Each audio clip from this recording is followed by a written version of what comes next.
When I was teaching regularly, I think the decision I used to make most often every single day was this: do I need to go over this one more time, or can I move on? How did I make that decision? I would make up a question on the spur of the moment. I would ask the class. 6 kids would raise their hands. I'd pick on one of them.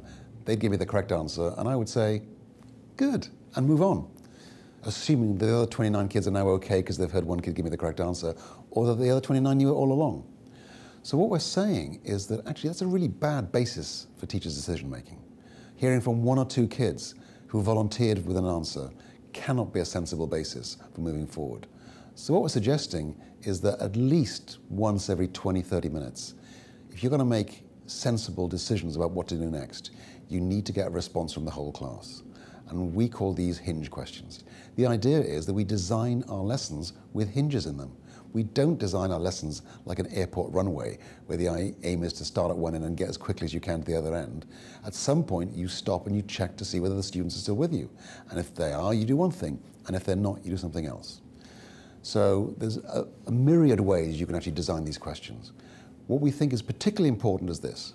First of all, it doesn't need to be a big piece of work. We don't want students spending more than a couple of minutes coming up with answers. It's not meant to be a distraction from the lesson.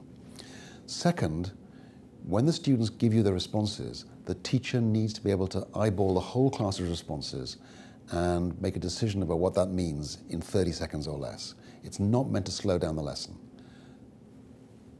The important thing is you make a quick decision: do I need to go backwards, or do I need to go forwards? Or do I need to get kids to talk about their answers in pairs? There's a range of things you can do. The crucial thing about a hinge point question is this: kids cannot get it right for the wrong reason. If students with the right thinking and students with the wrong thinking give you the same answer, that question is useless, because you're having no luck at all in distinguishing between the kids who get it and the kids who don't. So the crucial feature of these hinge point questions, as we call them, is that it's impossible for kids to get it right for the wrong reason. So if they're getting it right, you know they're getting it right for the right reason.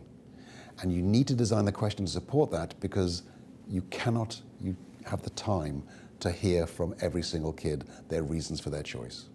Many teachers say to me, I'd get every kid to explain their answer, but they never do, because the whole lesson just falls flat by the time you've heard from 2 or 3 kids. So the idea behind these hinge point questions is they're quick checks, and you can have answers on mini whiteboards, you can use ABCD cards, you can use finger voting, you can use electronic clickers. It doesn't really matter how you do that. The important thing is the teacher can get a quick response from every single kid in 2 minutes and can make sense of that response in 30 seconds or less and make a decision about what to do next.